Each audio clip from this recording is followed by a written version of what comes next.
জীবন বাবা পড়ছো তো? জি বাবা পড়ছি। কালকে না তোমার পরীক্ষার সিলেবাস কতটুকু কমপ্লিট হলো? 50% সিলেবাস কমপ্লিট হয়ে গেছে বাবা।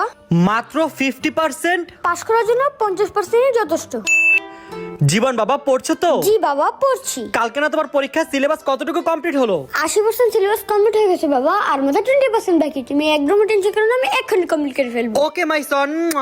আর আমাদের বাংলাদেশে যা হয়, কালকে না তোর পরীক্ষার পড়া পড়তেছস তো? হ্যাঁ আব্বা পড়তেছি। কি পড়তেছস? তোর পড়ার কোনো শব্দই তো আমি পাই না। আরে আব্বা জোরে বললে আমার এক কান্দা ঢুকে আরেক কান্দা বেরিয়ে যায়। আচ্ছা, আমি আর ডিস্টার্ব করব না, তুই মনোযোগ সহকারে পড়। ভাই গেছে নাকি? আল্লাহ পাচ্ছি। আজকে আমি যে কামটা করছি বইয়ের মধ্যে মোবাইল ঢুকাই দিছি।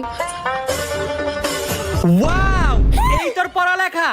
আব্বা এটা আমি করি নাই, এটা শয়তানে করাইছে। শয়তানে তোর জন্য একটা গিফট পাঠাইছে, এই দেখ গিফট তোর। আর করবি তোর আবার কি?